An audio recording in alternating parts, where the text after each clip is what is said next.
de estar por aquí. Yo lo vi en una anotación que realicé. No lo encuentro. Debe de estar por aquí. No puede ser. Sí, claro. Tendremos que tener o que utilizar un eclipse solar para poder medir la teoría.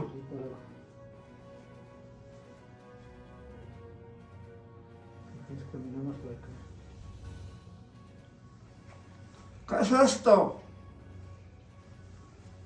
¿Quiénes son ustedes? Este invento no lo teníamos, pero suena muy interesante.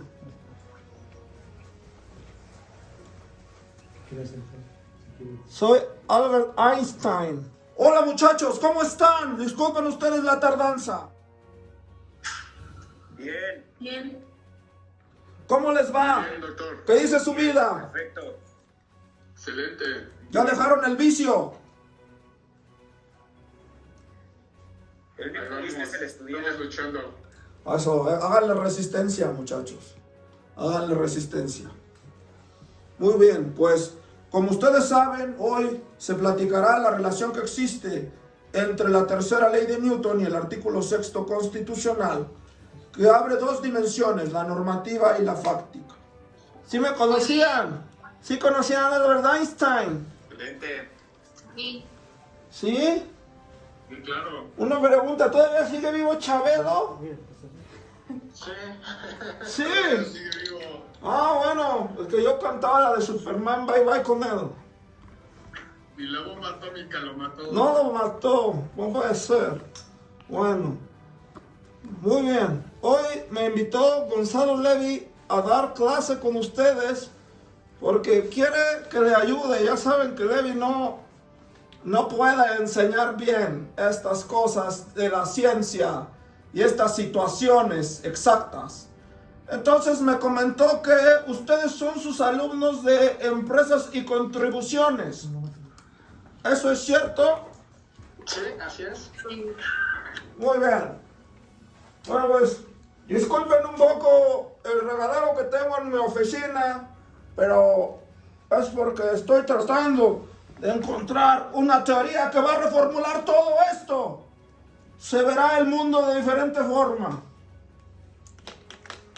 ¿Ustedes han escuchado de la teoría de la relatividad?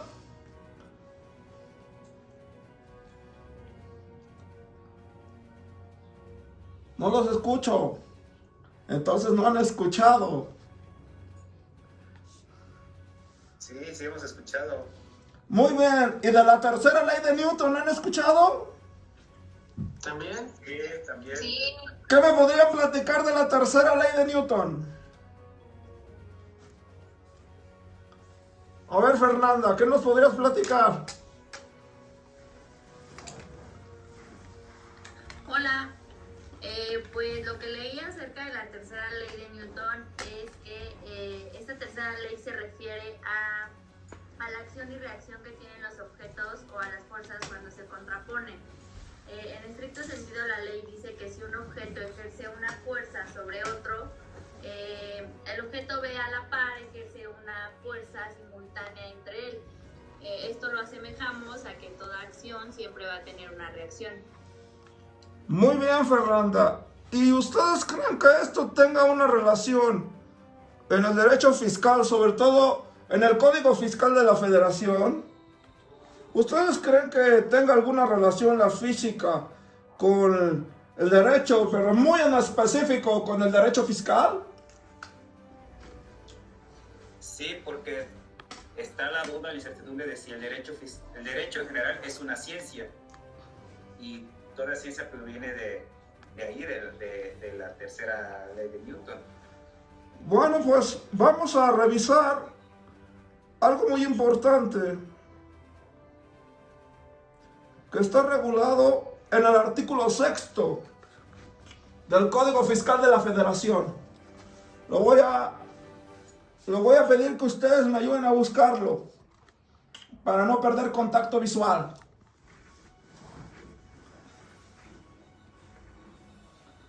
Yo ya lo encontré, pero me gustaría que alguien me ayude a leerlo.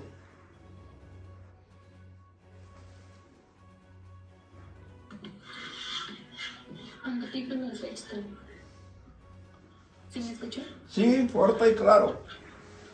Artículo sexto. Las contribuciones se causan conforme se realizan las situaciones jurídicas o de hecho previstas en las leyes fiscales vigentes durante la acción que ocurre. Muy bien. Ese artículo está relacionado sobre todo con la causa y efecto desde la perspectiva de la tercera ley de Newton. En otra ocasión les platicaré de la teoría de la relatividad y la modificación que existió entre Isaac Newton y lo más específico que obtuve en relación con la adecuación de lo que es la gravedad, y demostré que no es fuerza, sino es como un sistema que recorre dentro de todos los cuerpos y la masa. Pero hoy vamos a observar y vamos a ver la causalidad que existe desde el punto de vista del artículo sexto y sobre todo en las contribuciones desde su punto de vista de la materialidad y existencia. Fíjense bien. Este artículo nos habla en su parte del primer enunciado, que es que las contribuciones se causan. Es muy importante que tengamos una diferenciación. Las contribuciones están relacionadas de 4 tipos: seguridad social, impuestos, derechos y mejoras.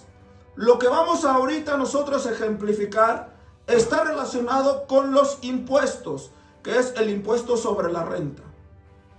En la clase anterior me comentó Levi que vieron sobre el régimen de asalariados.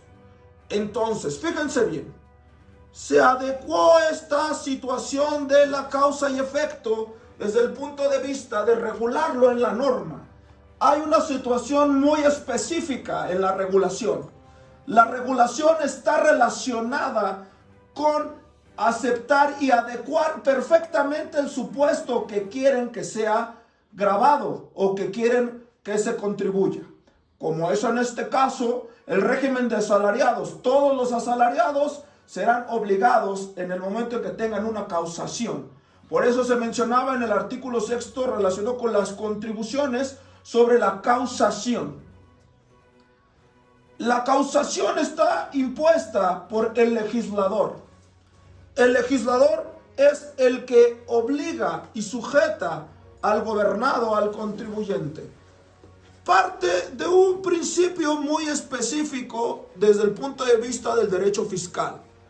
Este punto de vista muy específico lo podemos decir en sus palabras científicas: nullum tributum sine lege, que quiere decir que si no hay tributo, que solamente un tributo puede establecerse a partir de la creación de una ley. Ahora bien, desde este punto de vista la causación se relaciona con la parte de que la persona se comporte como establece la norma. Esa es la causa. Y la consecuencia sería precisamente el pago de la contribución desde el punto de vista del impuesto sobre la renta. En este caso, tenemos nosotros, amigos, la posibilidad de observar y de generar estas cuestiones. Si no se causa, si no se obtiene conforme a la norma jurídica lo establece, no podríamos considerar que hay una causación, porque lo que va a revelar, lo que va a decirnos que hay causación son las normas jurídicas. Eso es muy importante que lo observen. A diferencia de otras causas que podrían existir, en esta parte de la causación, las normas jurídicas establecen qué es lo que se va a regular. ¿Queda claro hasta aquí que las normas jurídicas son las que van a establecer los elementos de causación? ¿Hasta aquí alguien tiene alguna duda? Los elementos... ¿No? ¿Seguros? Todo bien, todo bien. Muy bien. También me pueden decir Alberto porque estamos en México, no se preocupen. Entonces, la situación que nosotros estamos... Para los amigos. ¿Cómo? Beto. Beto para los... Ah, muy bien, Beto. También Beto me pueden decir, por favor. Bueno, niños, jóvenes, jovencitas, ¿alguien tiene alguna duda? ¿No? ¿Seguros? No. Muy bien. Entonces vamos a observar la posibilidad de ver que los hechos son los que generan la parte de la actualización. Esta actualización se relaciona con la causación, lo que conocen ustedes como causa y efecto. ¿Sí? La causa es lo que origina un hecho, la consecuencia es lo que pasa a raíz de ese origen. Un antecedente y un consecuente. Muy bien. Entonces, tenemos establecido que las normas jurídicas en materia tributaria tienen que establecer perfectamente lo que se dice y lo que se tiene que cumplir. Si estas normas jurídicas no quieren o son obsoletas, pues es necesariamente imposible. ¿Cómo le podríamos llamar obsoleta a una ley? Porque deja de tener vigencia. Eso es muy importante en materia tributaria. Las normas jurídicas deberían de tener una vigencia. Ahora, continuemos entonces con el artículo 6º. La gran diferencia entre una contribución de impuesto y una de seguridad social es que en el impuesto no consideran ni están esperando una contraprestación. El impuesto es una mera imposición por parte del legislador a un comportamiento. Mediante la contribución de seguridad social es diferente. Esta contribución de seguridad social se comporta de una manera donde sí existe una contraprestación. La contraprestación debe considerar un seguro en dado caso de que se enferme el trabajador o tenga un accidente de trabajo. Eso es una contribución de seguridad social, donde le dan en especie los servicios médicos y de medicina, así como la posibilidad de para las mujeres u hombres que tienen hijos, de una guardería o bien una prima de riesgo de trabajo o bien también podría ser una pensión en ese punto de vista. Y la otra sería los derechos, como ustedes conocen. Bueno, pues es el pago que se relaciona también de una contraprestación que realiza el Estado. Por ejemplo, el pasaporte, los derechos del suministro de agua, de luz. Eso sí tienen contraprestación, eso sí equivale a una contraprestación. Ahora bien, tenemos la contribución de mejoras. Sin duda sería bueno considerar pagar esa contribución de mejoras. Porque quisiera decir que el Estado en este caso estaría aportando o dando la posibilidad de que se actualice o se mejore un predio donde ustedes son circundantes. Por ejemplo, su casa, el lugar donde compran, donde rentan, tuviera que ser una nueva carretera, un nuevo lugar. Entonces ahí podríamos considerar que ustedes tendrían parte proporcional en relación con sus vecinos, igual tendrían que pagar esa mejora. Entonces todos estos tipos de contribuciones el artículo 6º lo establece, se causan conforme se menciona el hecho. Entonces vamos a redondear. Se causa el hecho para el impuesto cuando se actualiza lo que la norma jurídica dice. No hay una contraprestación y forzosamente tiene que estar regulado en una norma jurídica. Si no, no tiene efectividad ni eficacia, no tiene obligatoriedad. Posteriormente tenemos lo que es la seguridad social. Eso se relaciona básicamente entre el trabajador y el patrón, que hace y compra un seguro precisamente para garantizar la salud del trabajador. Hay una situación muy interesante. Durante todo el tiempo que acontezca o trabaje el contribuyente, el trabajador, en este caso se divide, es tripartita. El patrón, el trabajador y una parte la genera el Estado. Entonces esto quiere decir que la seguridad social se relaciona con la posibilidad de que haya una prestación sustituta en dado caso de que el patrón ya deje de serlo, ¿sí? Porque se paga precisamente un rubro, una clasificación dentro del régimen de que es de cesantía de edad avanzada y vejez, que es precisamente para el retiro. Y el seguro social se convierte en el sustituto de la obligación de prestar ese servicio, ese bien, porque el patrón, el trabajador ya lo han cubierto. Y como saben ustedes, los derechos, no hay mucho tema, que está relacionado con efectivamente una contraprestación directa entre el Estado y los gobernados, y las mejoras es cualquier adición que considere el Estado para que tenga impacto en la sociedad. Directamente están cuestionándose la parte, o se está aplicando esta parte importante de lo que es la mejora solo y exclusivamente para el que tenga beneficios. ¿Hasta aquí alguien tiene alguna duda, muchachos, chicas, chicos? ¿Sí se dan cuenta qué relación? Una duda. Sí. Perdón, una duda. Quisiera yo definir, contextualizar. Entonces, yo me encuentro en una situación jurídica, de hecho, cuando hago un acto que se configura en la ley. Muy bien, Amaro. ¿Está en la ley? Eso es una gran duda. Y se relaciona con mis teorías. Es sobre las dimensiones. Tú estás hablando sobre la dimensión. La dimensión es formal cuando lo establece la norma jurídica. Es decir, la norma jurídica tiene un supuesto que se denomina supuesto fáctico normativo, que es una adecuación y un símil del que se obtiene a raíz del comportamiento de las personas que se quiere en este caso grabar. Es decir, una cosa es un supuesto normativo fáctico y otra cosa es un supuesto fáctico. Vamos a poner un ejemplo.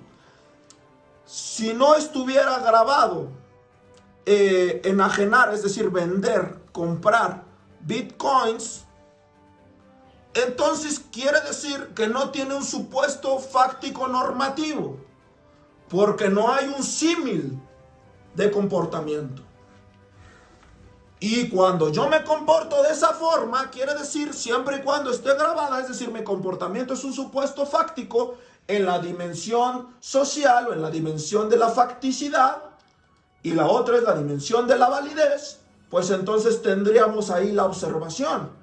Cuando uno, el supuesto normativo que es fáctico, se empata con el supuesto fáctico, tenemos una relación a lo que llamamos el acertamento, es decir, la actualización o apego, lo que ustedes conocerían como en México desde el punto de vista de García Maínez, como encuadrar el supuesto fáctico normativo. Pero desde las perspectivas de la teoría italiana, este es un acertamento, es decir, acertar el comportamiento del cual yo tengo en la norma jurídica. Es decir, es una complementación, es una ambivalencia. Pero en el caso de la materia tributaria, si no está establecido ese comportamiento, no hay causas. Vamos a aterrizarlo. La causa está en la ley. La consecuencia sería el pago de la contribución. Si no hay una causa establecida en la ley, no habrá consecuencia de las contribuciones. No sé si pude ser claro, mi querido Amaro, o necesitas que explique un poco más. Con gusto lo podría yo realizar. Nada más me quedó la duda, la diferencia entre el supuesto normativo fáctico y el supuesto normativo. Ok, el supuesto normativo fáctico se establece de la siguiente forma. En la ley es un supuesto, el que tú quieras, por ejemplo, aquel que enajene realiza un contrato de compraventa, ¿no? Entonces, el supuesto normativo lo voy a ir diseccionando. El supuesto normativo solamente se relaciona con una parte pequeña, es decir, lo que la norma dice. Cuando lo relacionamos con el binomio supuesto normativo fáctico, estamos diciendo que viene de la facticidad, es decir, del hecho, y es el hecho regulado en la norma. Yo creo que así podría ser más claro. El supuesto normativo fáctico es el hecho regulado en la norma. Hasta ahí vamos bien, el hecho regulado en la norma. Si no existe un supuesto normativo fáctico, es decir, un supuesto regulado en la norma, entonces no hay tal aplicación para el campo del derecho fiscal. Ahora bien, si hay un supuesto normativo fáctico y posteriormente hay un supuesto fáctico, que solamente es el suponer, porque supuesto viene de suponer. Suponemos el supuesto que va a acontecer, el de la norma, y suponemos que el comportamiento social va a acontecer.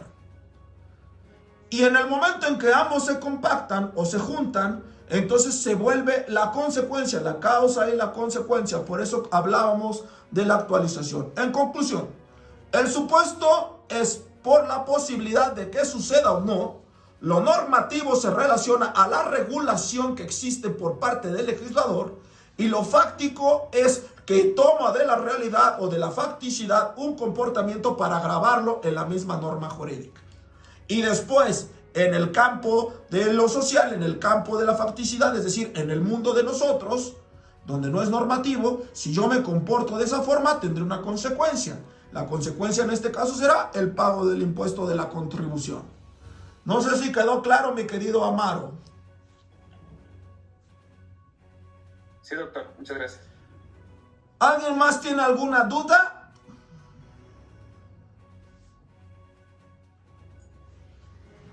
¿Seguros? Pues entonces vamos a culminar con esto. Y dice así: se relacionan las situaciones jurídicas, que es el supuesto normativo fáctico, las situaciones jurídicas. Y el supuesto fáctico es o de hecho, previstas en las leyes fiscales vigentes durante el lapso en el que ocurra. Es muy importante la vigencia en el punto de vista de la norma, debido a que es una dimensión normativa y como requisito se requiere la obligación de su existencia para su aplicación. ¿Hasta aquí alguien tiene alguna duda con el artículo 6º? ¿Sí encuentran ustedes la relación entre la tercera ley de Newton y el artículo 6º en el primer párrafo? Porque lo que hace es una causación. Es un nexo, lo que se le llama como hecho generador. Es un hecho generador. ¿Sí queda claro? ¿Todos bien? Muchas gracias, amigos míos. Les agradezco su complicidad, pero sobre todo su disposición. Les enviaré la lectura de la clase que viene y está relacionada con la causación en materia de comercio exterior. Muchas gracias, niños y niñas. Cuídense mucho. Les mando un abrazo. Fue mi cumpleaños el 14 de marzo, por eso me invitaron. Gracias. Hasta la próxima.